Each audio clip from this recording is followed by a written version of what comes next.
afternoon. Welcome to Tribune News on Q, your go-to afternoon news source, only here at the Daily Tribune.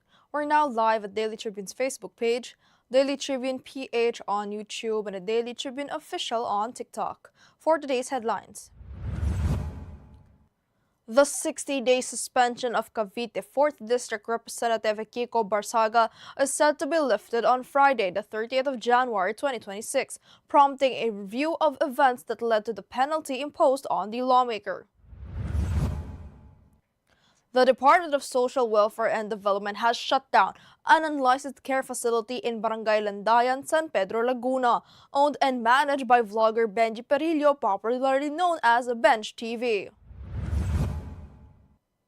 Some roads along EDSA to West Avenue will be temporarily closed from February to May due to the installation of the Metro Rail Transit 7 turnback steel box girder. The Philippine National Police on Friday said it will help review and strengthen airport security protocols nationwide, following a stabbing incident at the Iloilo International Airport that left a knife-wielding passenger wounded. The Bureau of Customs said it will not tolerate any officials involved in the smuggling of 1.2 billion pesos worth of cigarettes recently seized in Batangas, following revelations by the Philippine National Police Highway Patrol Group. The economy's lackluster growth in the final quarter of 2025 is bolstering expectations for another interest rate cut this year, with policymakers seen taking advantage of low inflation to front-load easing early this year. The 10th Crunchyroll Anime Awards, which honors the artists and people behind anime's biggest series, films, and music, is confirmed to take place on May 23 in Tokyo, Japan. Bernadette Pons is hoping for another championship when she returns to action with the Creamline Cool Smashers in the 2026 PVL All-Filipino Conference.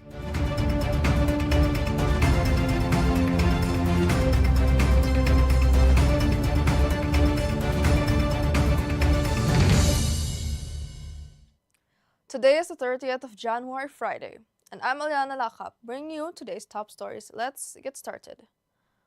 The 60-day suspension of Cavite 4th District Representative Kiko Barsaga is set to be lifted on Friday, the 30th of January 2026, prompting a review of events that led to the penalty imposed on the self-proclaimed Congress Meow.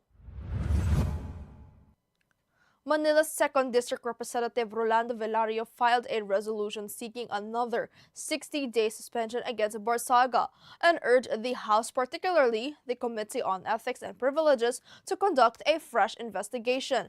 In response, Barsaga posted anew on Facebook, challenging Congress to expel him. As Barsaga's suspension expires, questions remain on whether the House will pursue further disciplinary action. The Department of Social Welfare and Development has shut down an unlicensed care facility in Barangay Landayan, San Pedro, Laguna, owned and managed by vlogger Benji Perillo, popularly known as Benj TV.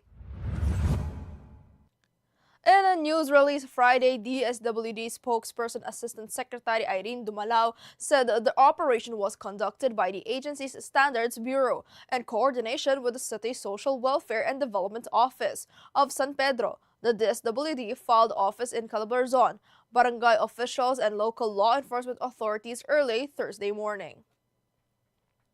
Some roads along EDSA to West Avenue will be temporarily closed from February to May due to the installation of the Metro Rail Transit Line 7 turnback steel box girder. The Metropolitan Manila Development Authority announced this in a press conference with the Department of Transportation and the Quezon City government on Friday at the MMDA head office. Starting Feb 1 until May 19 from 10 p.m. to 4 a.m., roads along the North EDSA between the Landmark and Trinoma and the Unified Grand Common Station will be temporarily closed. Meanwhile, from 10 a.m. to 4 a.m. starting March 24 until April 29, temporary road closure will be implemented along West Avenue in EDSA.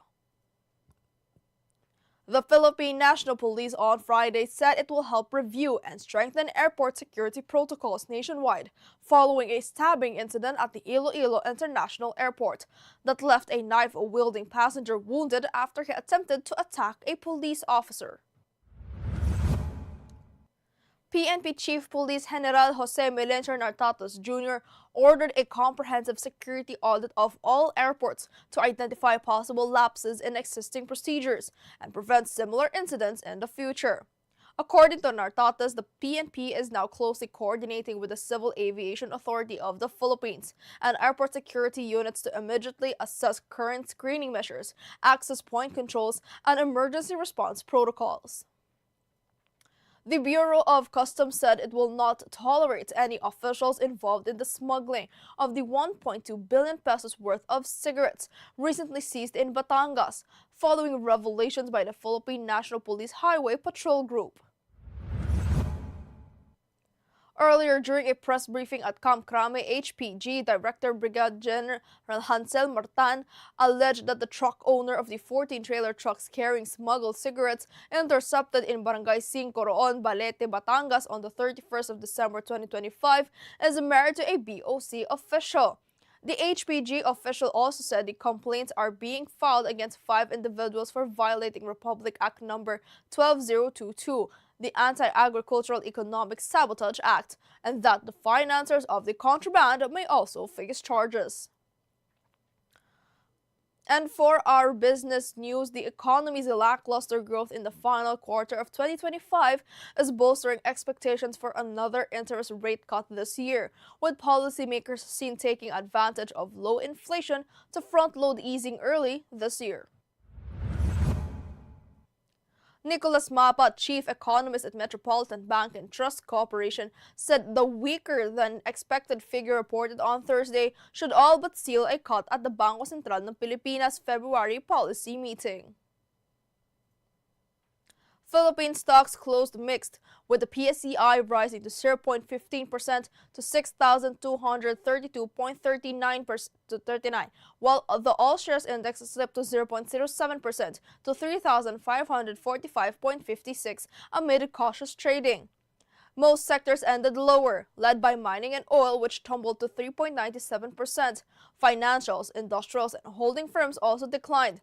On the upside, services gained 1.19%, while property edged up 0.07%.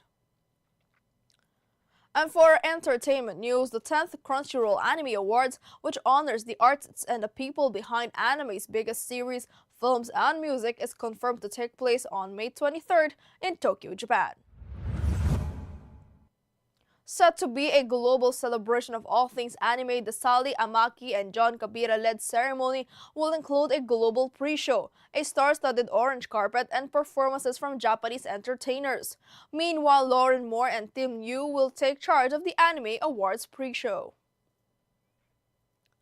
And for our sports news, inspired by their historic Southeast Asian Games beach volleyball gold medal, Bernadette Pons is hoping for another championship when she returns to action with the Creamline Cool Smashers in the 2026 PVL All-Filipino Conference. In her return to the Alas Pilipinas beach volleyball team with Cici Rondina, Pons won the gold with Deej Rodriguez and Sonny Villapando, ending Thailand's 8th edition reign. Pons, who led the Creamline to a historic Grand Slam in 2024, hopes to help the Cool Smashers redeem themselves after losing their crowns last year. And for this afternoon's trivia, on January 30th, 1899, the Supreme Court was organized in Manila, superseding the Audiencia Territorial de Manila, which was suspended on the same day. The Audiencia functioned as the highest tribunal in the country. Of the 9 justices, 6 were Filipinos and 3 were Americans. The president of the Supreme Court and the chairman of the chambers were all Filipinos, who had long rendered service as judges during the Spanish regime. The attorneys were all native Filipinos. For our viral story, a TikTok user shared her point of view on going on a date with a dentist. She put a spoonful of soup in her partner's mouth, pretending the spoon was a tool dentists use to check teeth for problems.